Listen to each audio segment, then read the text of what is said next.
From the network that brought you the Dro Bro Show and Remo's interviews, brings you the brand new Hot Tag with Grimex and Mr. Vicious. Yeah. What's up, everybody? This is Mr. Vicious, Remo Vinci, and we are back with another episode of The Hot Tag. And I'm here as usual with my fellow Dro Bro, my main man, my tag team partner, Grimex. Say what's up, my brother. What's up, Primo? What's up, guys? How are you doing? Yeah, Awesome time to be a wrestling fan.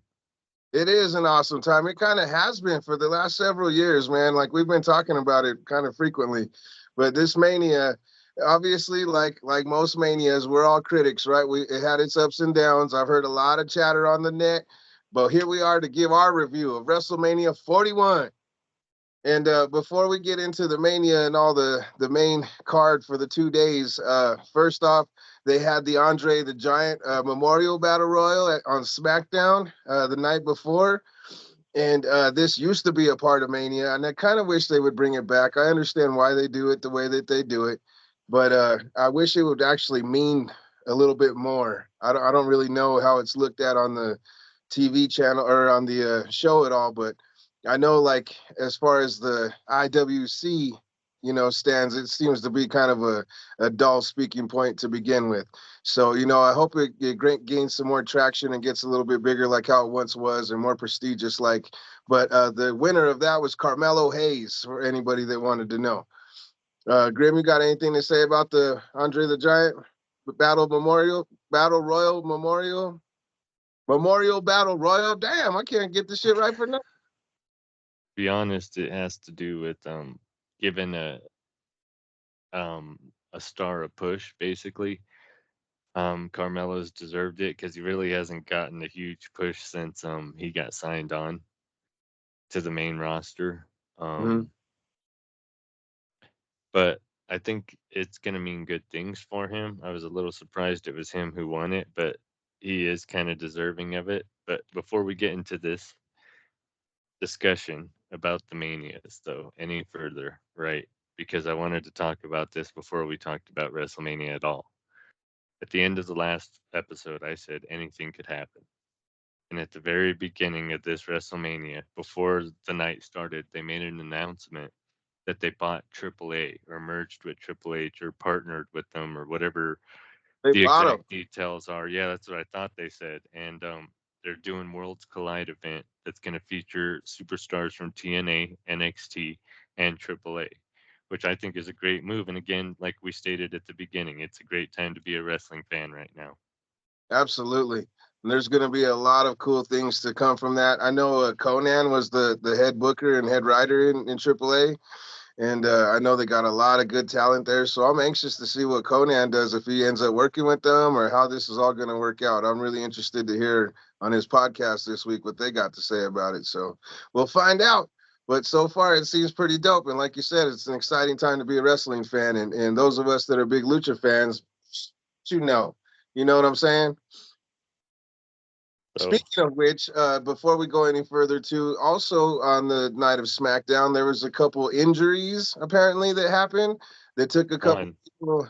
Well, one is said to be a injury as well, so I'm not too sure. But we no, got because we the other one happened on the night of WrestleMania, the night of the match, basically, or night one of WrestleMania for Bailey, if yeah. that's what you're talking about. Her injury happened during the WrestleMania nights at the beginning of the show. And the one you're going to talk about that you're wearing the shirt for, there it is a legitimate injury that happened on SmackDown. And in the middle of the match, Ray was seen telling Ray Phoenix something's wrong.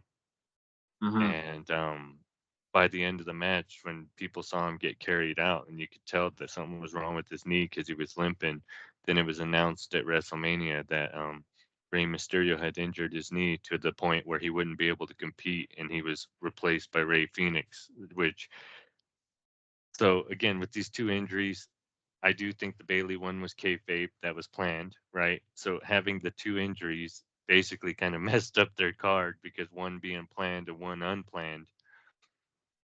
kind of threw them in a loop. You know what I mean? And then it makes it look weird because on both nights you have a superstar that was injured and replaced. Very strange. Well, actually, three because of the KO situation as well.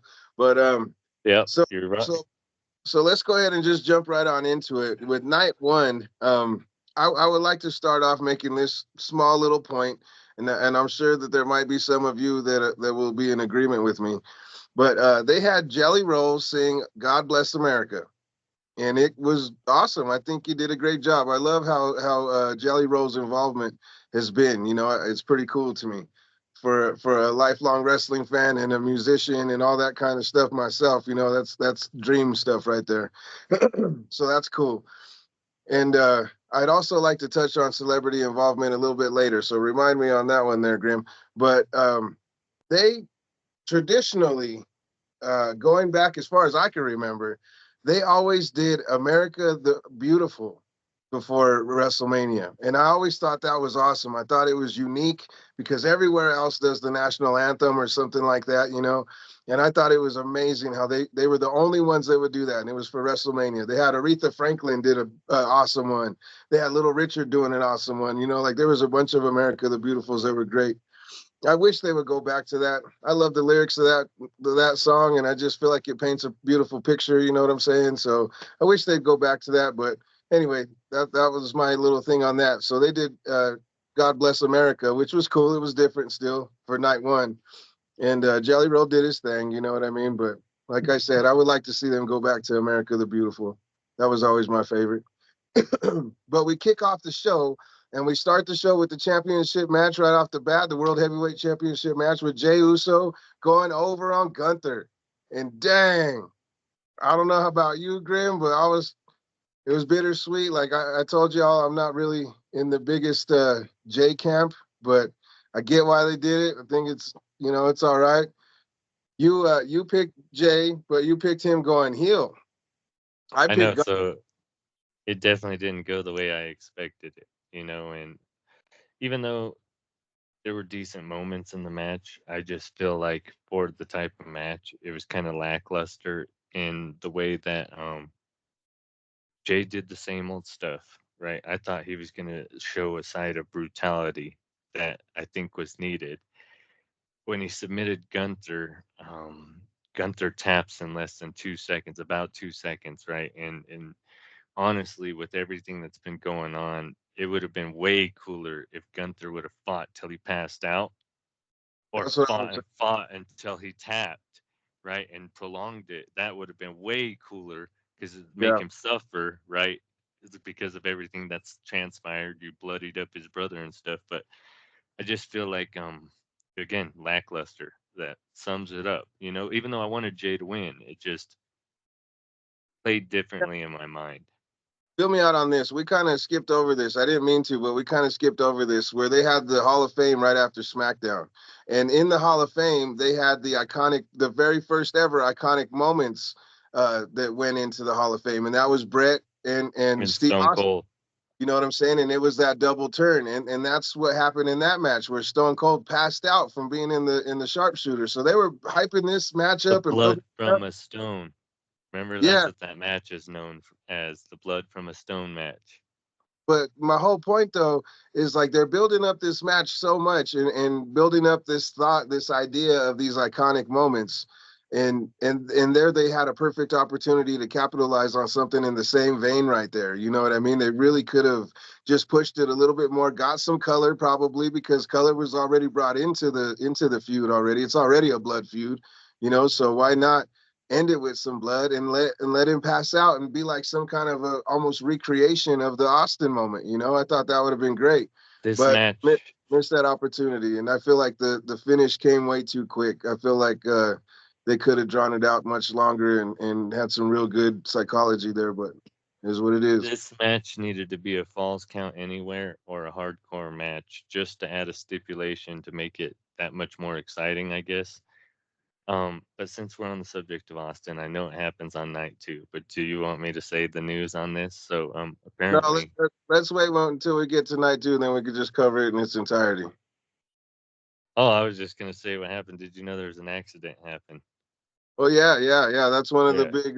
That's one of the big talking points. Also, one yeah. of the big takeaways. There's a few things that are kind of taking over this WrestleMania So a little bit. just Unfortunately, I since feel like I mentioned night two, I just want to say this: the majority of night one, it seemed very lackluster as a whole. Okay, not just in this match. And there's a match I would say that was freaking just amazing. But then after that, night two definitely was way better than night one in a lot of ways, and we'll get into that in detail. But I just had to put that out there because then the next match after, right, another lackluster match, the tag team titles, with the New Day and the War Raiders. And again, yeah, we the New said Day that went over. the War Raiders haven't really, dude, they're just not it. I don't feel, you know what I mean? They don't carry that prestige that warrants wearing the titles and stuff, and to be the champions of a brand.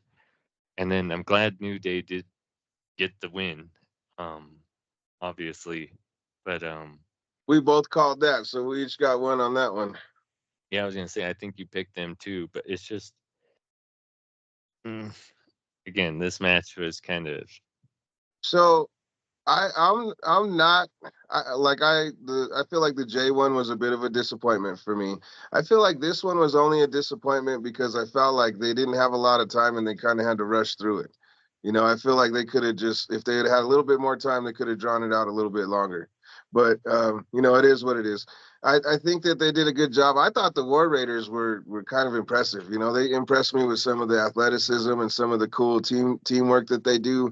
I wish WWE would really like make their tag team division a priority again because I miss tag team wrestling, like real good tag team wrestling. You know what I mean? You don't ever see it as dope as how it used to be, and I miss that kind of stuff. I wish that they would give a damn about it.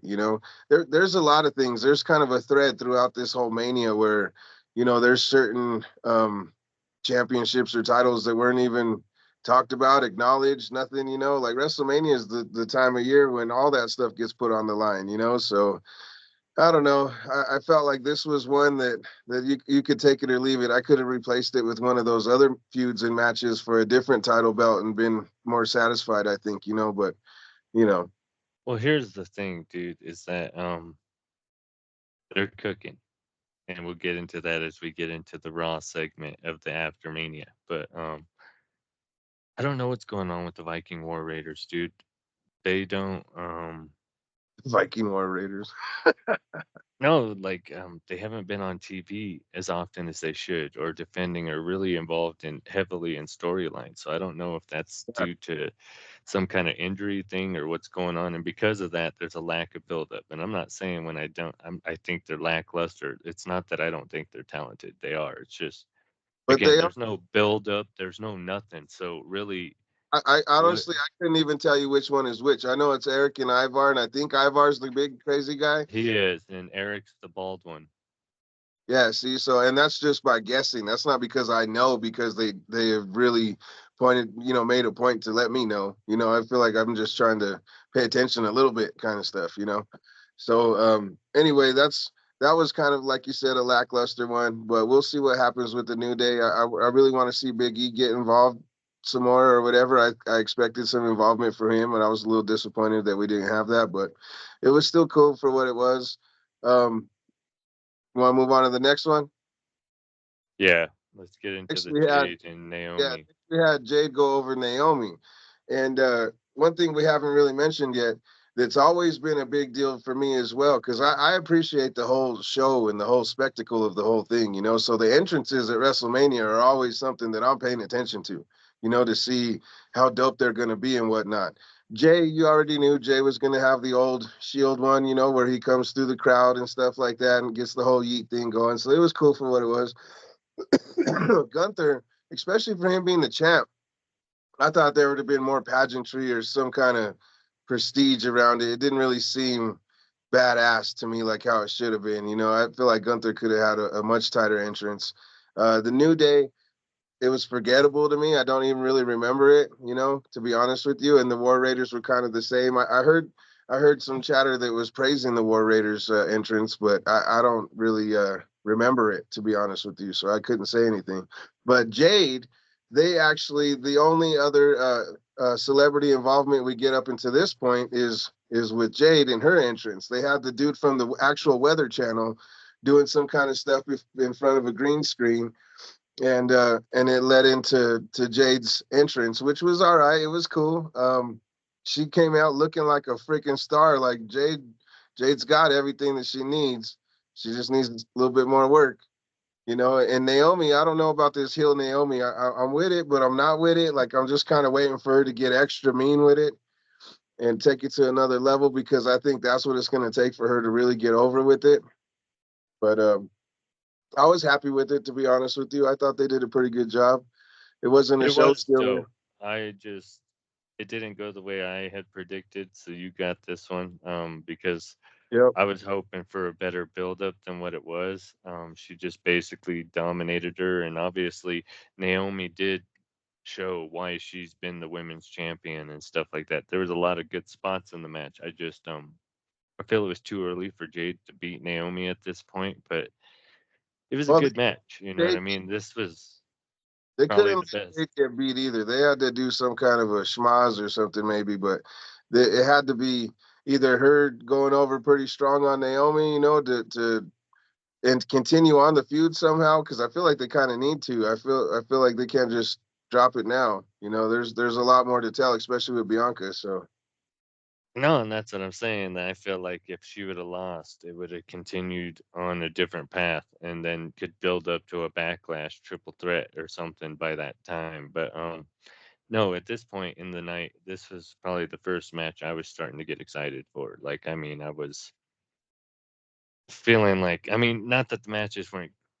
good. It's just this one started to have more like, ooh, dang. yeah, I know what you. Um, I was feeling that too. it was a good match, definitely.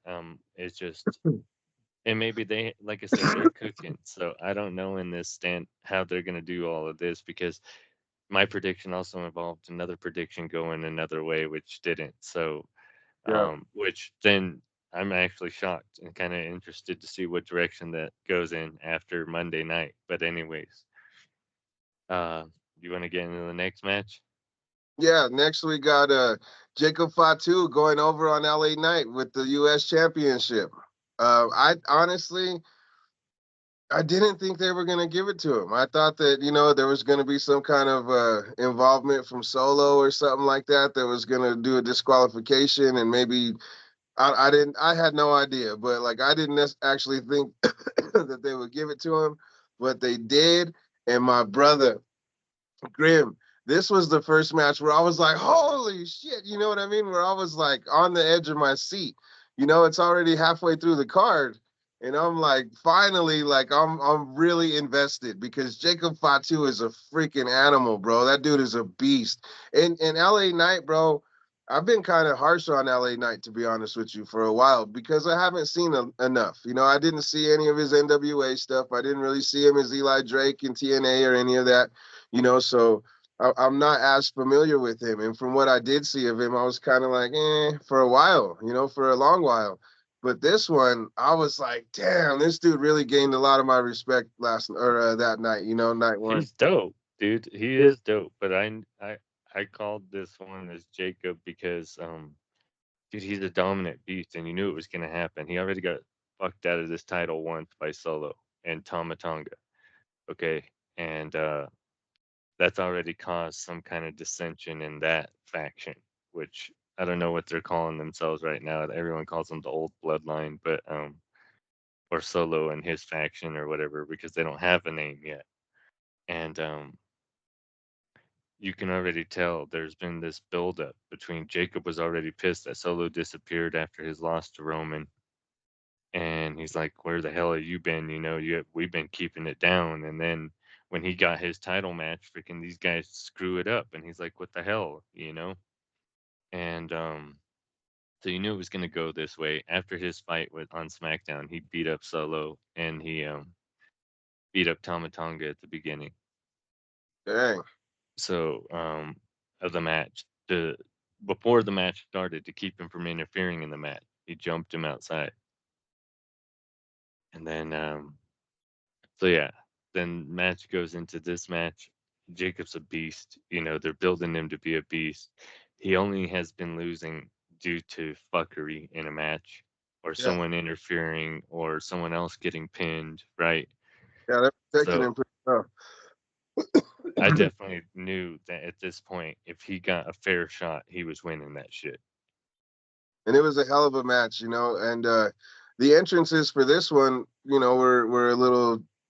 I don't know. I'm on the fence, to be honest with you, with just about all of them. There was one entrance throughout this whole thing where I was like, hell yeah, where I was really happy with, and I'll explain that one later.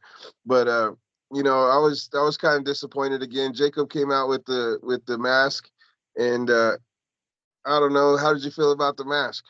What did you think about it? You It's all liked it? right. It's cool.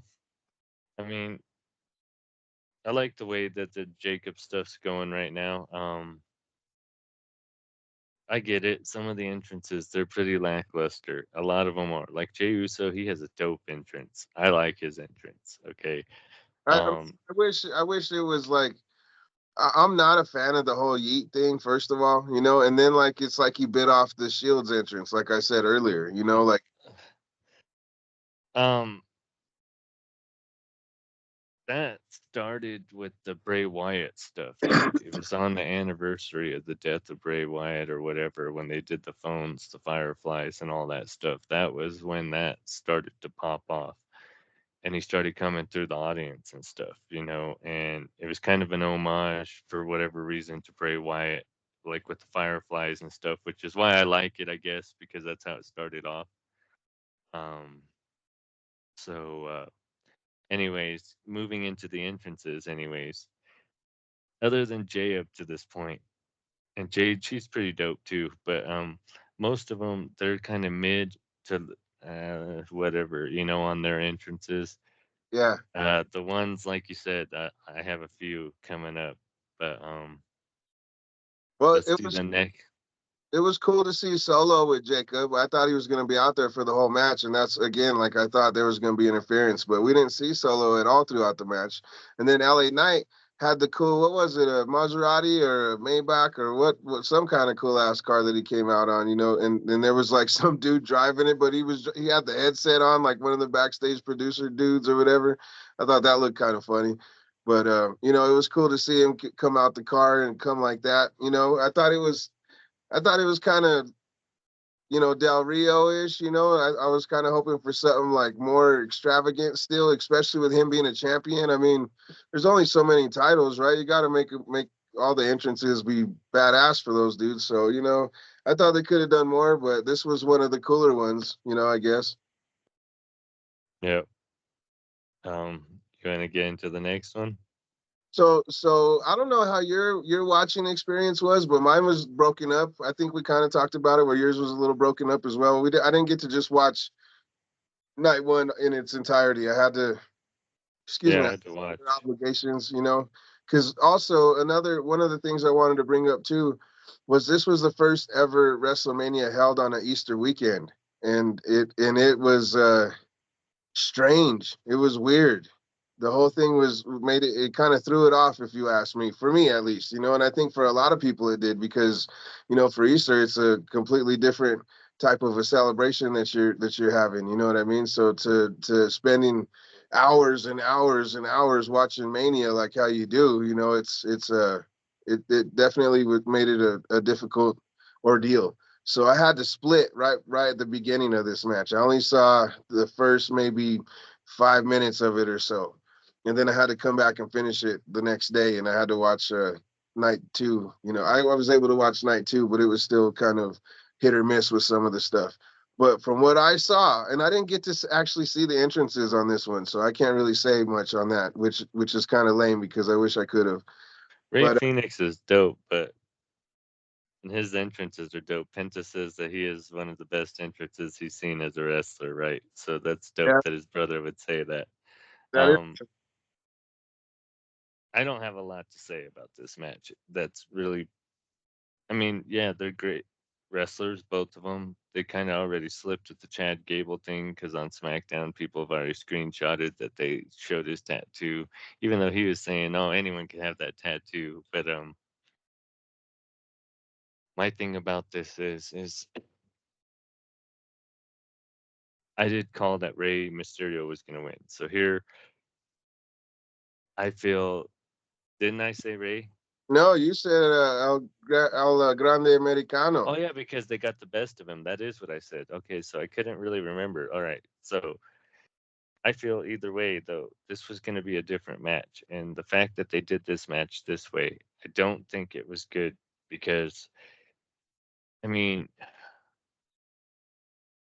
the way the win happened was lame, and it should have been different. You know what I mean? Like he should have headbutted him with the rock or something, even though he used it in the match. But Ray Phoenix just starting and having your first Mania event like this and losing, that really kills your momentum, which was a negative for Ray Phoenix. And honestly, they should have replaced Ray Mysterio with one of the LWO members and just kept that feud going, kept the storyline going. You know what I mean? Rather than throwing it away and replacing them with the top superstar that you're trying to promote. I get you wanted to have um, higher views for the match, but I feel like that and then doing it and then the way they did it, it kind of killed the momentum of Ray Phoenix.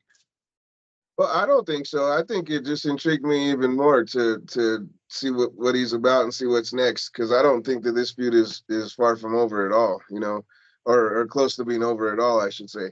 Um, I love everything that they're doing with this El Grande Americano, this Chad Gable thing, man. I honestly, I at like it too, at but first I was kind of salty about it, you know, not salty, but I just was unaware, I guess. I didn't really know as much. So watching this and just seeing how dedicated Gable is to this whole thing and like how he's changing his move set and he's doing these incredible. You see that 450 freaking front? yep. I don't even know if it was front or back. I can't even remember anymore, but it was amazing. He did some awesome stuff. And Phoenix, I think we just scratched the surface of seeing what Phoenix is capable of. I remember seeing him in Lucha Underground, and I didn't really see anything in TNA or in I don't know if he was in TNA, but or in AEW or in AEW. Um, but man, I'm excited to see what he's got to bring to the table. You know, I haven't even got to see a whole lot of Penta yet either, so I'm excited, you know, to see more of these guys. It intrigues me even more. And like I was gonna say with this whole Gable thing, this whole gimmick that he's got, I know in different things that I've listened to or read or whatever, like Gable's been somebody that people have been wanting to be pushed for a while now, that he's deserved a bigger spot and more showcased, you know, in a better storyline or whatever. And I love this what they're doing. I think this is what's going to take him to that next level. That's going to put him in some title pictures. You know what I mean? Some serious title pictures, and I'm excited for that for Gable because he's a good dude. You know, Yeah. I think that's awesome of him. And man, like again, like it just he's got to show off this insane athleticism and all that. And like he's kind of doing the Kurt Angle thing where he's not afraid to make a fool of himself and go all in. You know, I love that because he's a wrestling machine, just like Angle. He's like the mini Angle. So I dig it, and I'm anxious to see what's coming next for him. So next match, the WWE Women's Championship. Dude, Yep. this entrance, Tiff's, her Barbie entrance, that shit was dope. That was dope. That was to me one of the more ones that they paid attention to and tried to do something with. I still feel like they could have done it better. I feel like it should have had like lettering on the packaging because if they were supposed to be real life Barbies in a box, it should have had stuff like that. You Yeah, know, but just copyright box. infringement stuff, so I get why they did it the way they did. It was still identifiable. Yeah, it was cool for what it was. Again, like I said, this is obviously one of the ones that they put some effort into. You know, so thank you for that. But I still feel like it could have been better. But it was cool. So I didn't like that she came out first though. I don't like when the champion comes out first. It always bugs the crap out of me. You know what I mean? I me know they too. try to make So it not a big deal, but I feel like it's a big deal. I feel like they did that shit because that was them trying to throw you off that they were gonna give it to Charlotte like they always did in the Vince McMahon era, which everyone was tired of. And this match was dope, actually. I mean, I heard some reviews where people said they looked like they pulled their punches and stuff like that, but I mean, it seemed kind of brutal. A lot of it seemed pretty real to me, like they weren't holding back. And obviously, Tiffany chipped her tooth, so they were freaking really going at it. I don't think she actually chipped it. I don't really know. I haven't heard the last bits of it, but the last thing I did hear is that she didn't. But what I was gonna say is, I feel like I could tell that Charlotte was like calling it in the ring kind of stuff. You know what I mean? Where she was leading her through it a lot. But man, the stuff that they were doing though, like I was very impressed with. I think Tiffany gained a lot of people's respect. I think Charlotte, I think she played ball. I think we were all wondering how she was going to play ball, but I feel like she did, and I was happy that she did because kind of like you were alluding to, she's had the golden spoon for a lot of it. And yes, she's an amazing athlete. Yes, she's great in all these ways, but there's also, that John Cena effect, the Roman Reigns effect, where they shove it down your throat for so long where it just gets old and you're over it. So go ahead. Look, dude, the way I see it is that there's way too much at this point. Like I said, I wouldn't even give her the top 5. She could potentially be in the top 10, but dude, there's so much talent out there right now, especially in the women's division and what they're doing right now, that are so much more superior than Charlotte Flair at this point. That at that point, dude, it's time to understand your place and not always be that person that needs to take the top spot, but instead put talent over. I will say that I feel like she is definitely never under delivered in any of the big match situations that she's been in.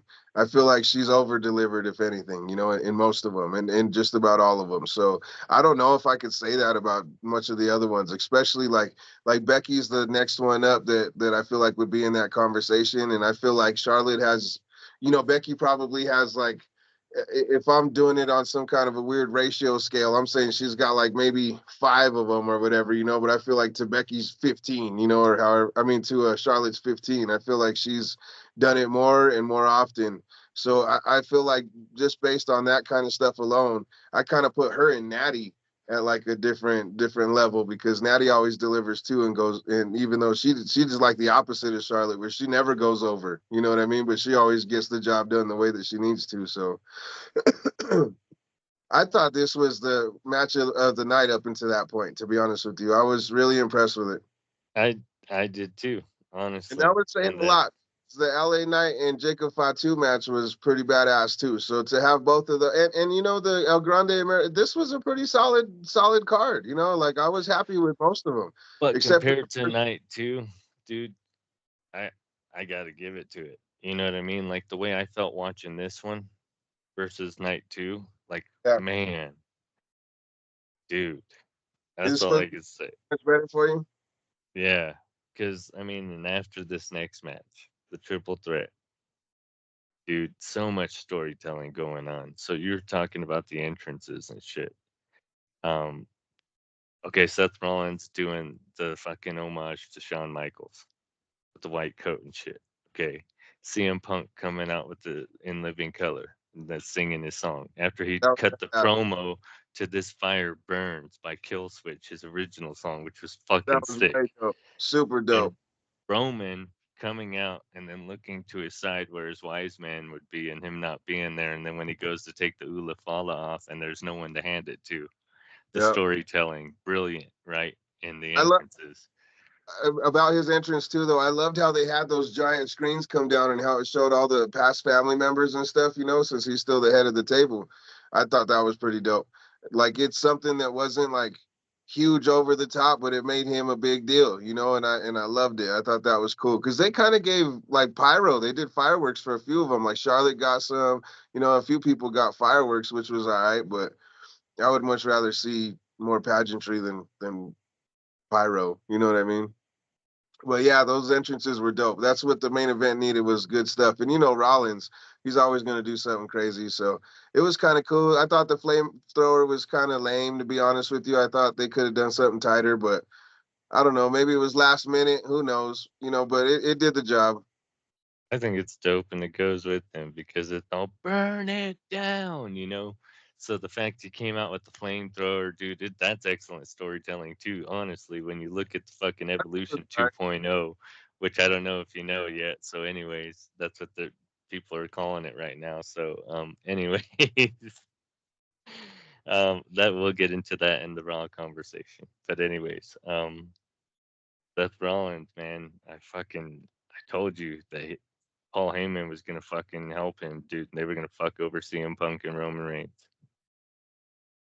Hold But I on, I'm getting didn't. our tallies up here. I forgot to get our Tiffany over Charlotte's. We both picked Tiff, I and we both picked Rollins. so on this one, dude, I uh I didn't see the storytelling that they were gonna do from that point.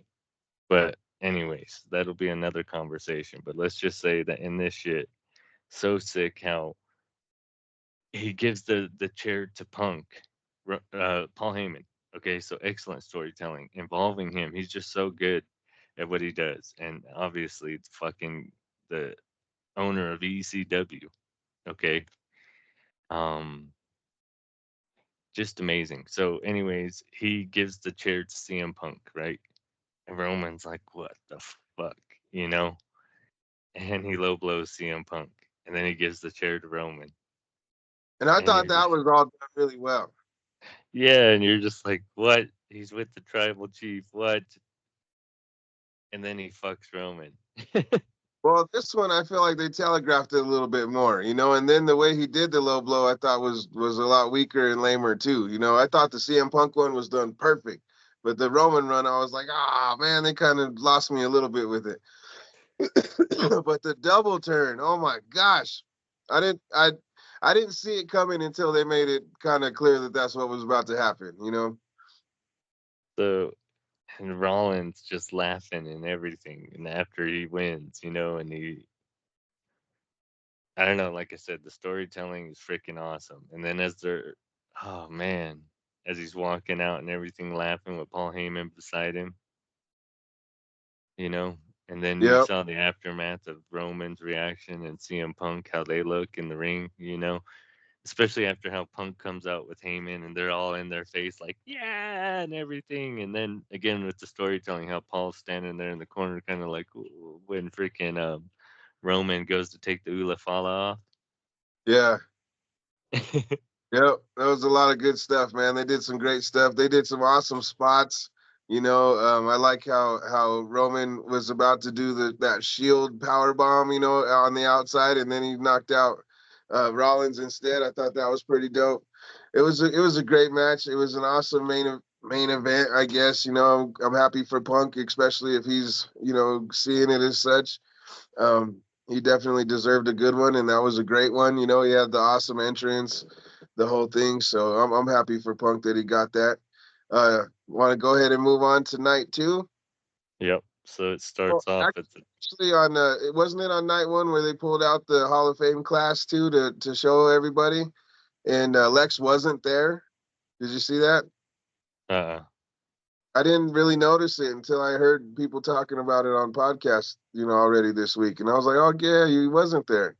And they had a rumor going around saying that he had made more money doing a WrestleCon or something like that instead, and that's why he didn't go. But apparently, he actually had some kind of he wasn't feeling well after that Hall of Fame night. I guess it kind of jacked him up, so he wasn't feeling well, and they told him. It was all good. And then another thing that they said about that little segment was when Triple H went to go and shake all their hands, Brett didn't shake his hand, and I guess the camera caught Brett like after Hunter walked away, kind of making a face, like why would I shake that dude's hand, kind of thing. I don't know. I didn't really notice it at the time. I didn't really see it. Again, this is all just stuff that I've heard on podcasts since and whatnot. So, but that's a little bit of the chatter. But going into night two, we got a little involvement from was Stephanie right away? Did we get Steph right off the bat? I can't mm-hmm. remember if she was the first thing out or not. And that was pretty cool to see Steph. It's always nice to see her. I was always a Stephanie fan, so um,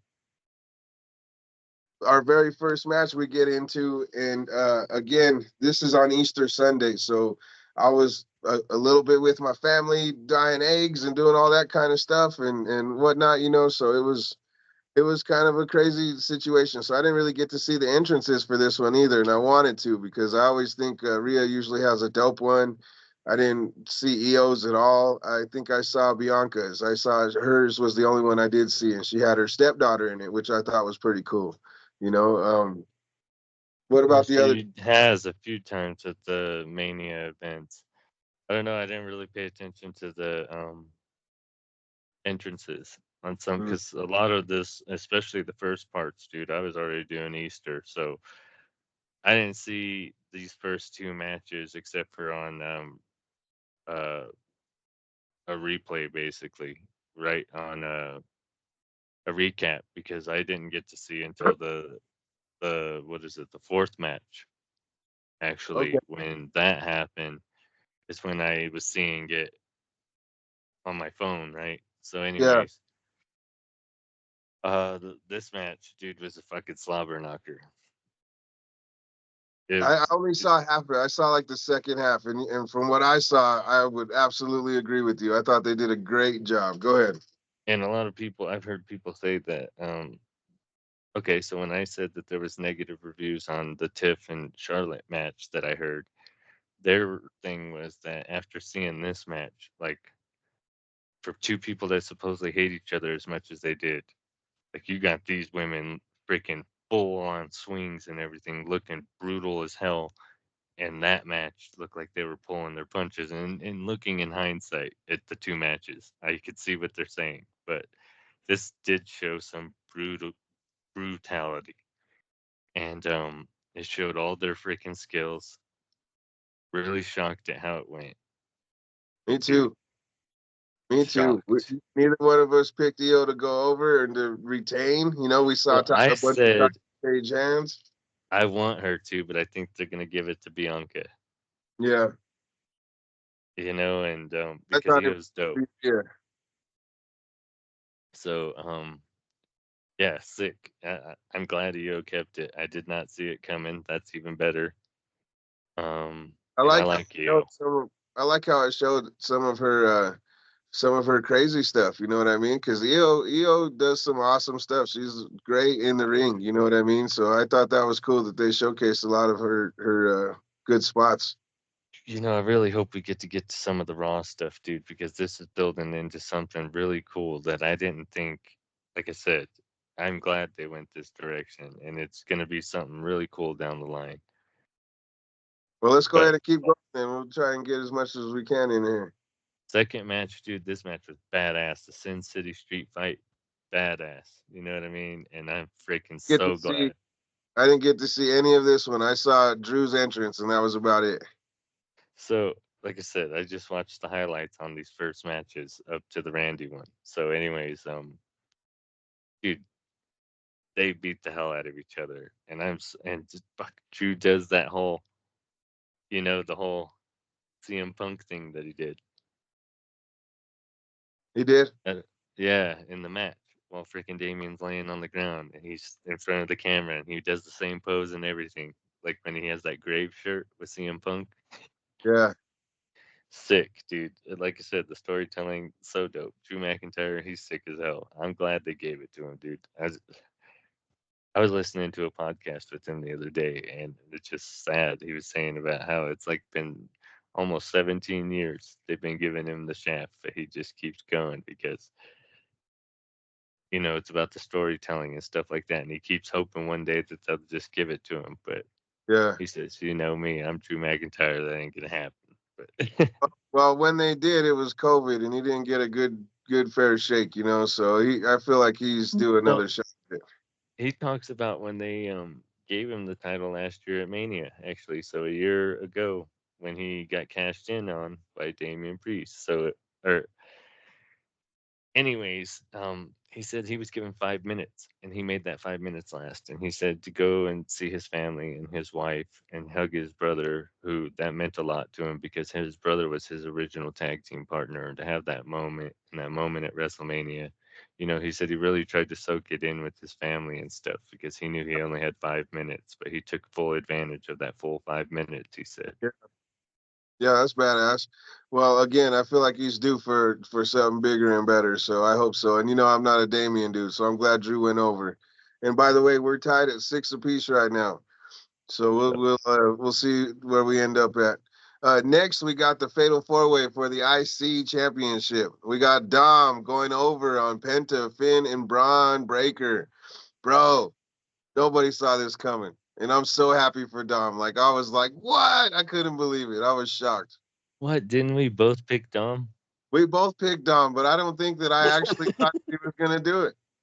I did, dude. I just had a feeling watching TV. Like I said, there's been this weird dissension in this group too.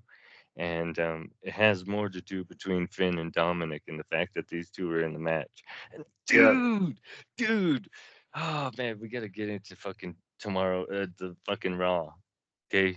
Anyways, it's so tied into this match right here too. yeah. So many big storylines. But anyways, This was moving on. didn't really get to see a whole lot of this one either. I want to go back and I want to rewatch the women's match and I want to rewatch this match. And This it's was a sick really good. match, dude. But oh man, the storytelling's so dope too, and how Finn had to win, and fucking Dominic splashes his ass and pins him. Yeah. Oh man, the storytelling's so sick. This was a dope match. It was dope, but I want to go on because dude, you gotta hear Raw. Fudge, you All gotta right. hear Raw. So after this, we have Randy Orton against a mystery opponent. And I And said you anything said, could happen. Anything could happen. oh, And I know yeah, it wasn't the people I picked, but and at the end of the episode, dude, I did mention this guy. So how freaking crazy that it happened. When it happened, I was like, no way. No way.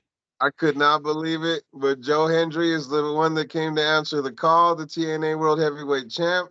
And Randy went over Joe Hendry in about 3 minutes and 20 some seconds, I think, or something like that. It was a very short match, which I feel kind of shat on TNA a little bit, because this is their world champ. So of course it's Randy Orton in WrestleMania and his 20th one and all that kind of stuff. So I Well, don't know. it I made got for mixed. a great Mania moment with the whole him smiling and bam.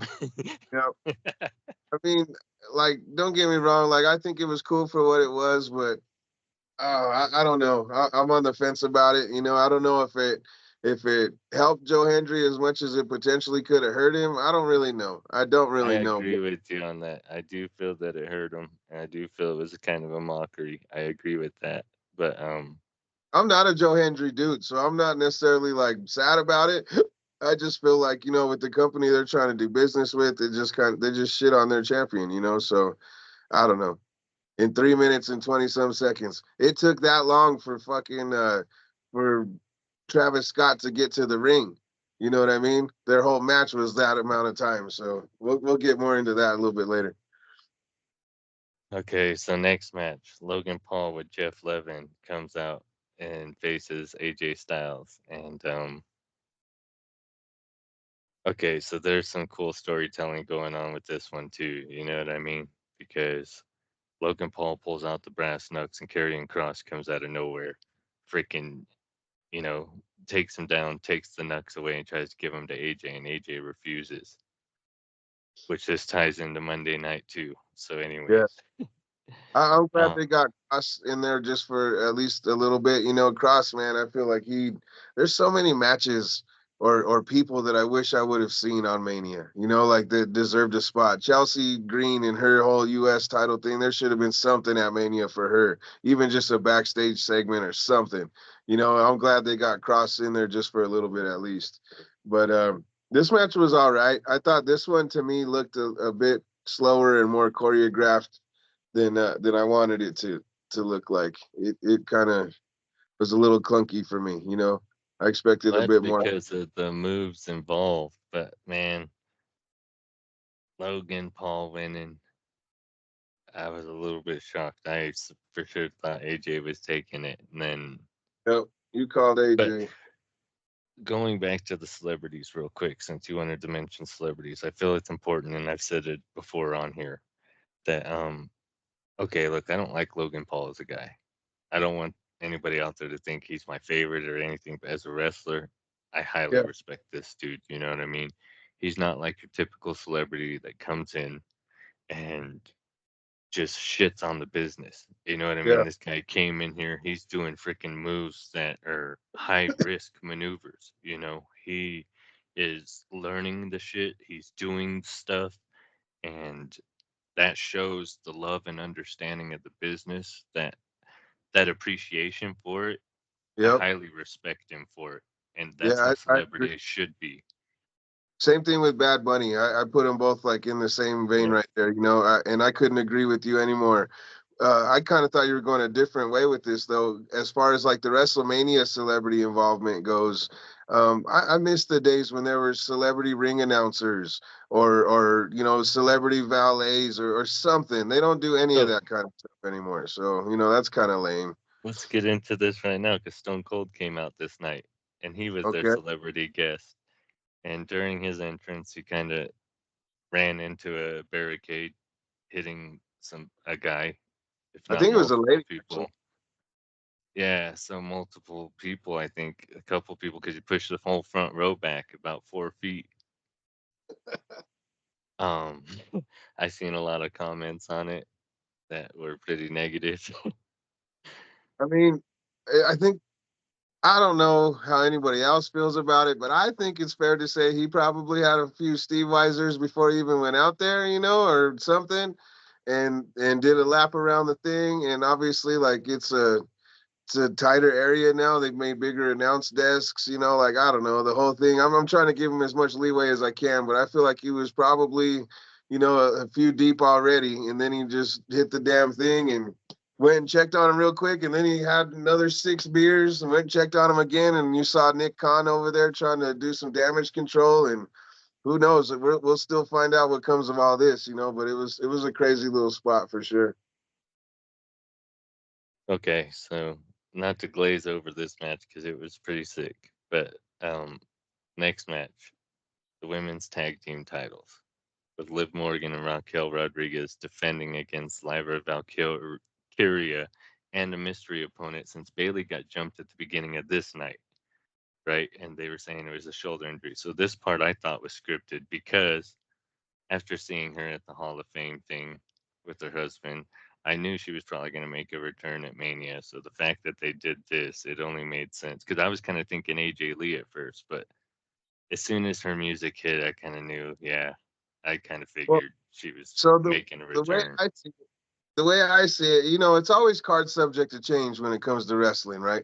But if you replace somebody, you have to replace them with somebody of equal or greater value. You know what I'm saying? So like I was thinking like this is Bailey. Like Bailey's, you know, pretty dope up there. You know what I mean? Like if you're replacing Bailey, it's gotta be with somebody that's dope, you know. So I'm thinking, who can they do it with?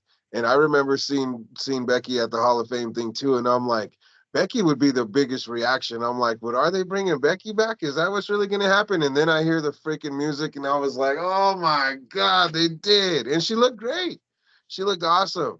When she was there before, bro, I felt like, I think I even said it on the show, like she just looked a little too skinny. Like she just didn't really look as healthy, you know? And this time I thought she looked very healthy. She looked rested. She looked ready to go.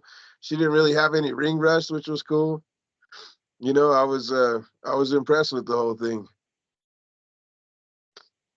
Yeah, it was dope. It was dope.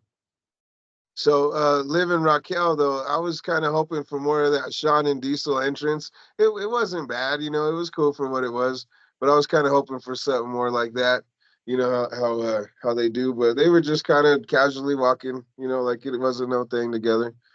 Um, I thought, you know, with them being the champs too, they would have had a little more pageantry or something cool, you know, for their entrance, but there wasn't. So that was kind of lame too. What else you got on that one, Grim? Nothing till the next part because again, it's cooking. It's it's cooking. So I didn't see them going over for sure. So uh we actually picked opposites. I'll give it to you still because you picked Lyra and Bailey. So that's still the winning team actually. But Our last match in the main event of the entire show, John Cena goes over and wins his 17th title over Cody Rhodes. And when I talked about earlier about the entrance that I like the most, this is the entrance I like the most, the John Cena one, because it was exactly what it needed to be.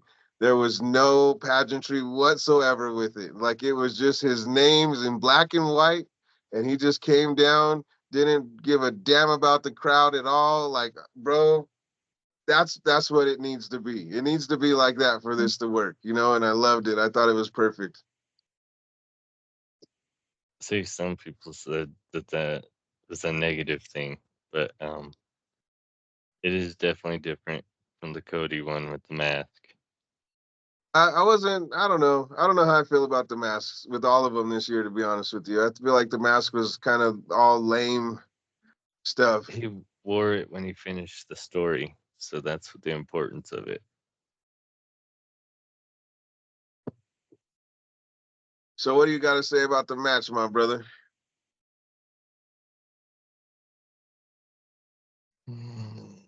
Ooh, damn! Do you see that? Grim's got to take a deep breath. He had to take a shot of scotch and whiskey. Like it's a done deal. What you got? What you got, Grim?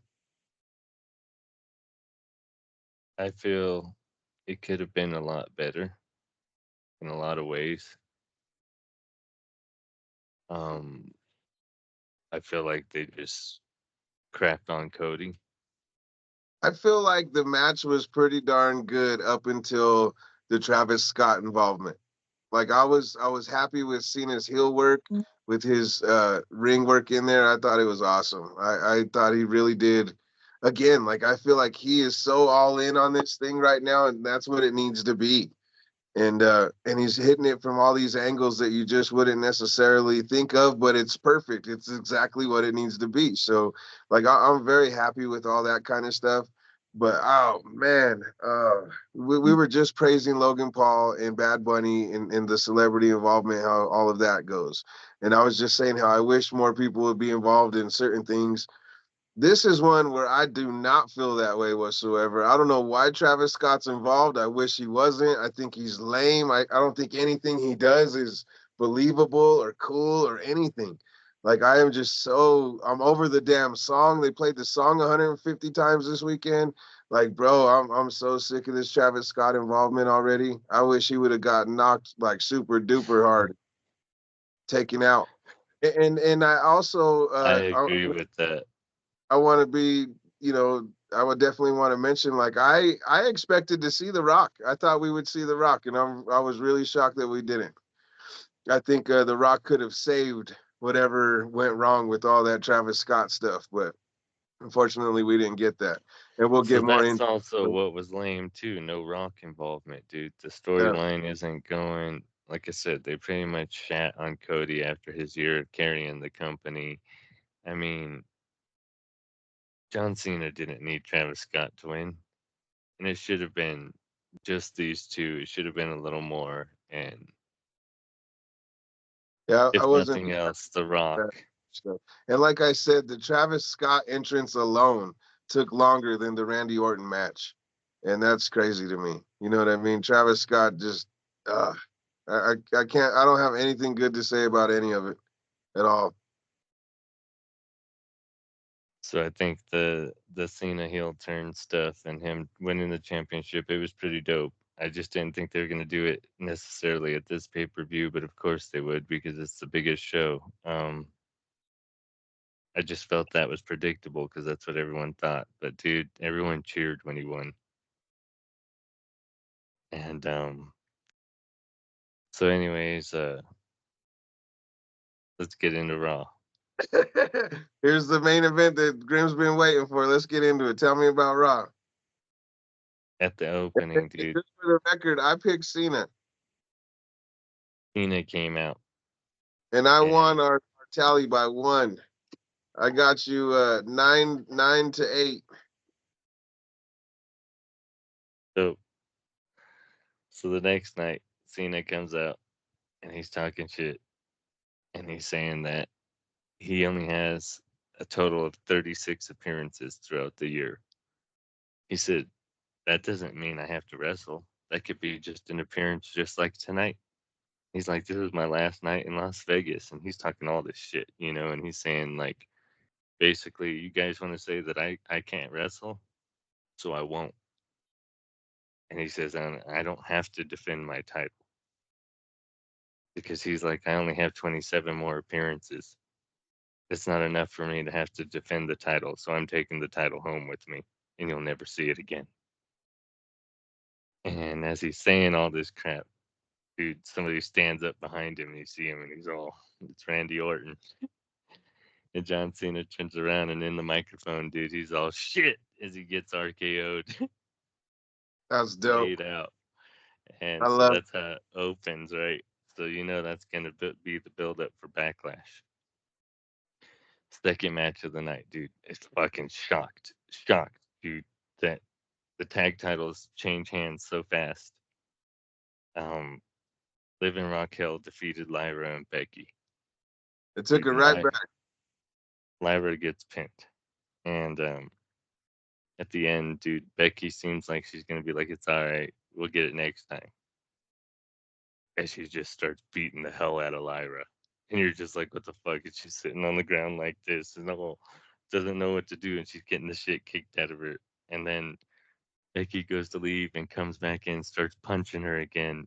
And then this time picks her up and does a manhandle slam. And she does a couple of them. Then she goes to get out of the ring and the crowd keeps chanting another one, another one. So she does, dude. She does it like 3 more times. Damn. And walks out. And you're just like, whoa, what the hell? Full on heel turn from Becky. Okay, Wow. like I said, dude, they're cooking. Didn't see that one coming. New Day comes out. And they're talking crap, dude. Like, oh, finally, we beat the War Raiders. Oh, God, finally. That's what freaking Xavier Woods keeps saying.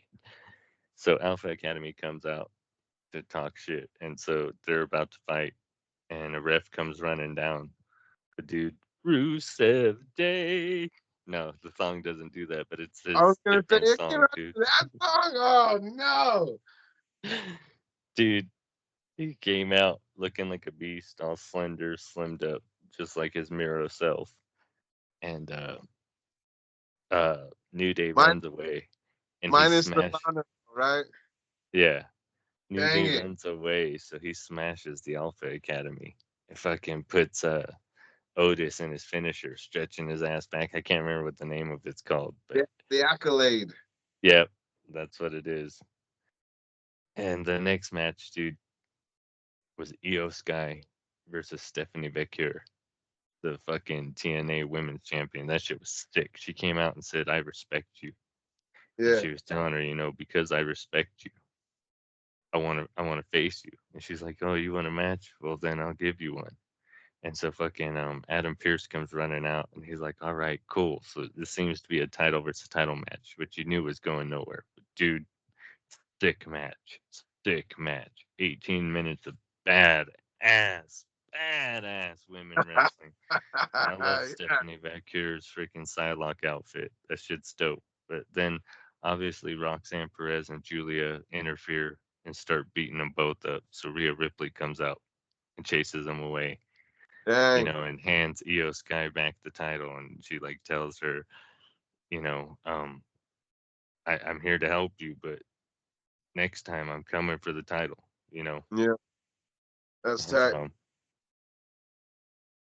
next up, Jey Uso finally gets to come out and finally celebrate. And he's there with his brother and stuff.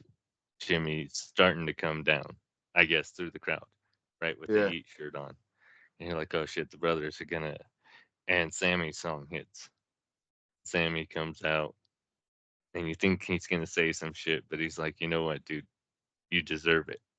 And they all hug, and all three are out there celebrating and eating. So that was kind of cool, that all that happened. But because of that happened, And dude, something happens later on you're about to see. So, anyways, backstage after that, Carrion tells AJ, you should have used the brass knucks and stuff and bring out the old AJ, the lone wolf AJ, and you could have won and this and that. And AJ's like, yeah, but then it would have been a tainted victory and it wouldn't have been the same, which he's right. You know what I mean? But Karrion's trying to like corrupt AJ, you know, Yeah. manipulate him by his mind again, storytelling. So that's dope. Next up, Gunther comes out, dude, and he comes up to Michael Cole, and Michael Cole's like, "You tapped out." Oh, and he fucking grabs Michael Cole, and fucking Pat McAfee jumps up and punches Gunther, and Gunther fucking chokes him out, dude. It looked almost real because it looked like Pat McAfee slipped and hit him in the head, and the way he grabbed him and everything, dude. And they're fucking around, dude. Some of it had to be real, but he chokes out Pat McAfee. McAfee. It's McAfee. Yeah, so they fucking replace him with that Pat Tesserori or whatever, or Oh, the Joe. Joe Tessa. Yeah, and I like that. He's another one. I like when he gets involved because he's all in too, and he loves and respects the business too. So anytime Pat McAfee's involved, obviously there's a lot of eyes and he does it justice. So that's cool.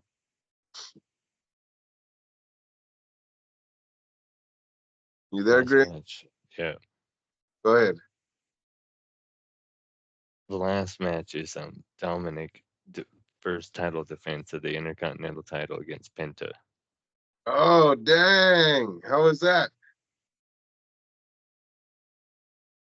It's the Judgment Day, and just trying to think. Hold on, I think that's it. Oh no, yeah, that is what happens. Um,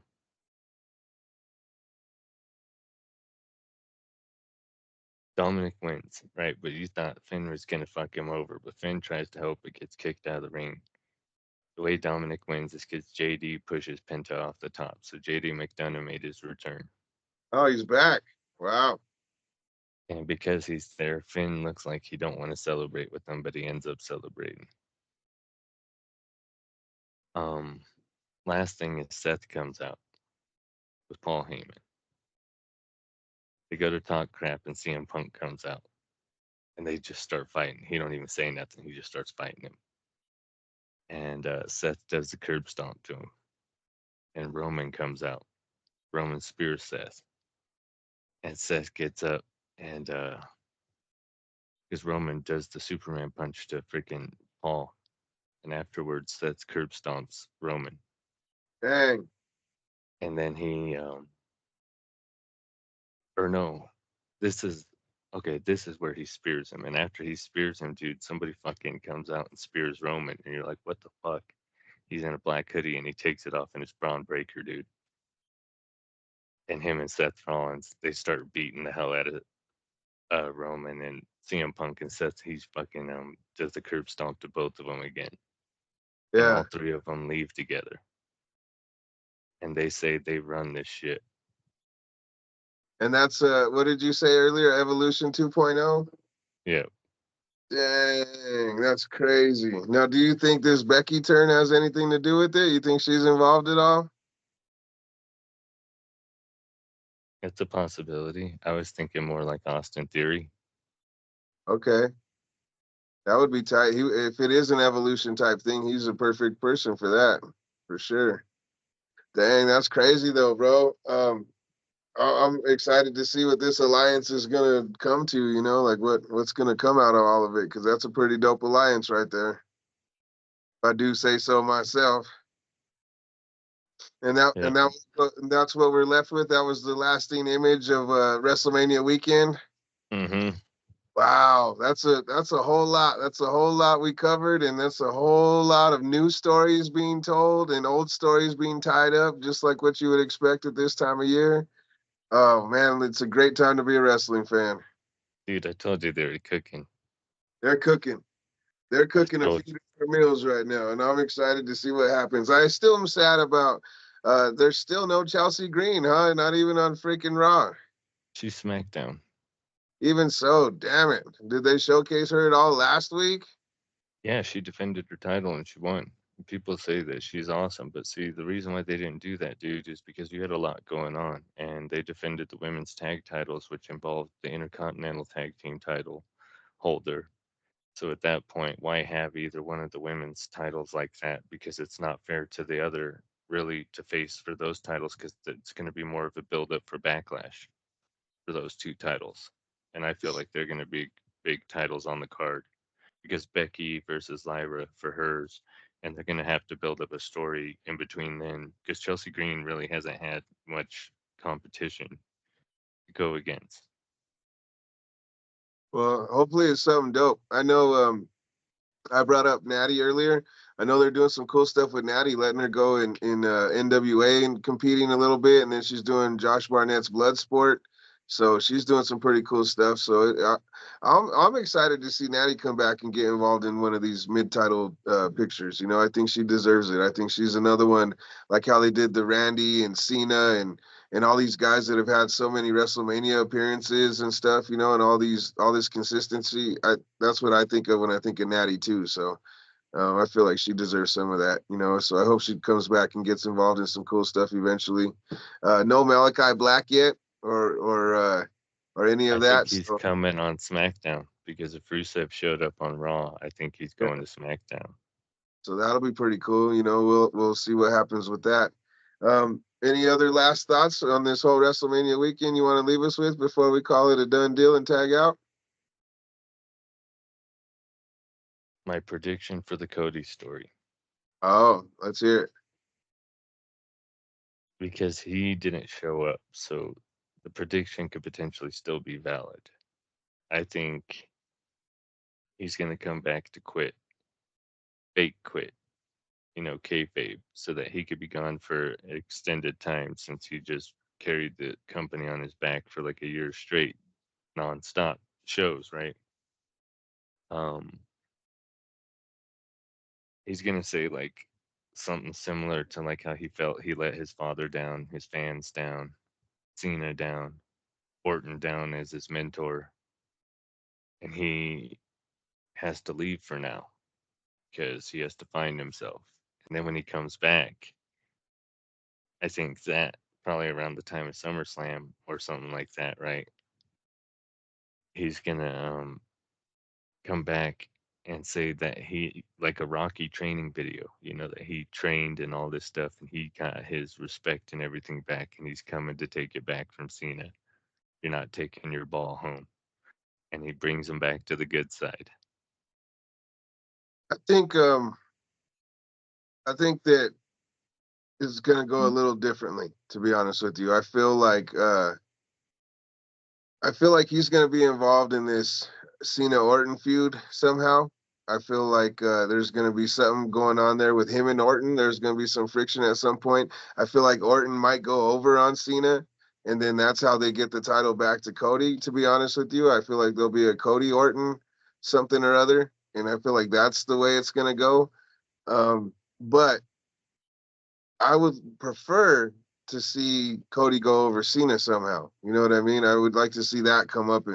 So I'm not exactly sure how it would go with this whole Orton involvement. I like your idea. I think that's cool, but I don't think that he'll quit. I don't see that happening. You know, I feel like that goes against everything that he's been trying to stand for, and I feel like that would be, you know, kind of lame, to be honest with you. I'd be upset with him if that was the case. You know, not necessarily upset with him, but I would be like, you know, that would get a meh reaction from me. So I hope that's not the case. I want to see something more so with him and Randy and getting this whole thing going all on all cylinders with all of them. But I am excited to see what comes next because there's a lot of cool stuff, a lot of good stuff happening. Yeah, thick. And I think that about does it, y'all. You know, if anybody has any kind of comments, anything, any predictions that you want to share with us, make sure you put it in the comments right there. Um, let's all stay tuned and see what comes next for the WWE. This was a cool WrestleMania weekend. Glad about the Hall of Fame. We touched on it earlier. Lex went in. I've been waiting for that for a long, long time. Michelle McCool, the Natural Disasters, who also deserved it for a long time. That was pretty cool too. Um, the Brett and Austin moment that went in, and then Triple H had a long, long acceptance speech, you know, which was pretty good though. I liked it. He did it justice. Even even handled the Vince stuff pretty well, I think, you know. So I'm happy with all of that. I hope y'all were happy with all of that and with all of this. And this has been another episode of The Hot Tag. So I'll see y'all next week, maybe. I don't know. We might catch up in a couple weeks. We'll try and get you next week. So stay tuned because The Hot Tag has a lot more to go because wrestling don't stop for nobody. For my main man, Grim X, this is Mr. Vicious, and we are out. Tagging out.